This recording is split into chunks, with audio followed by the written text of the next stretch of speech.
I have friends, advisors, and business associates who say I should not tell you this. But this information is important, and I think you should know it. So in school today, we're focused on a thing called SAT. Depending on how well you do with SAT, the next thing they focus on is professional aptitude testing, whether you should be a doctor, a lawyer, a secretary, or whatever. It's your professional training. But what school fails to focus on or train people on is a thing what I call financial intelligence. We never discuss the subject of money in schools. So what do I mean by financial intelligence?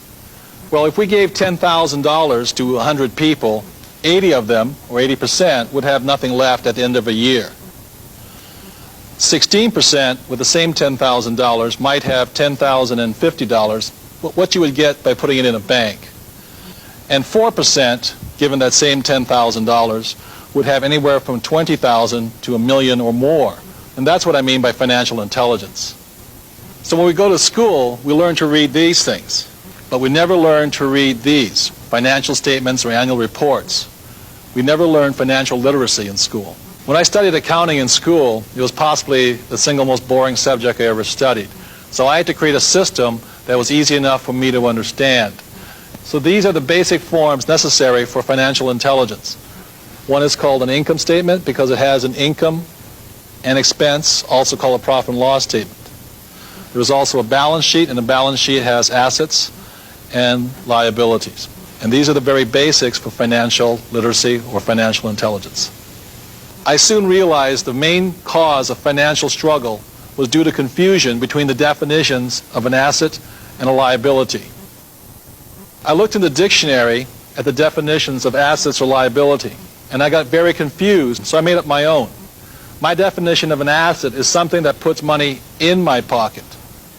And my definition of a liability is something that takes money out of my pocket. So what caused my mom and dad to struggle financially is my dad, because his banker and his accountant and his real estate agent told him a house is an asset, by this definition, it's actually a liability. And if these definitions are still too confusing, I simplified it even further. The new definitions are, if I stop working, assets will feed me, and a liability will eat me.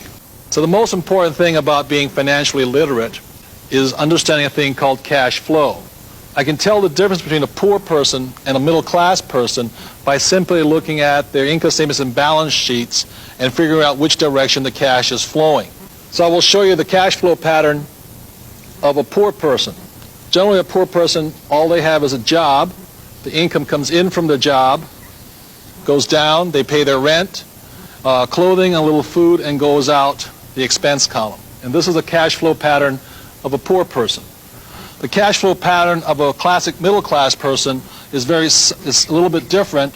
Income comes in this way, but with a middle class, they probably have a mortgage, they probably have car payments, they probably have credit card payments. It comes up again through the expense column and then out this way.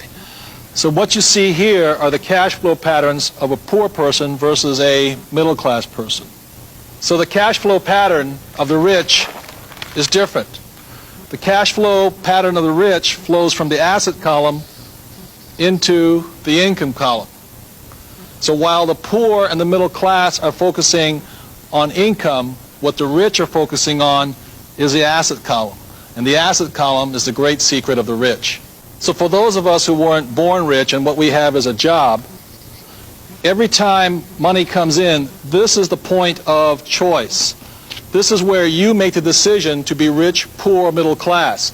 If when this dollar comes in and you take the dollar out this way, then it's your decision. If you go and buy yourself a new t-shirt, cappuccino, a new lunch, then you're choosing to expense it right out.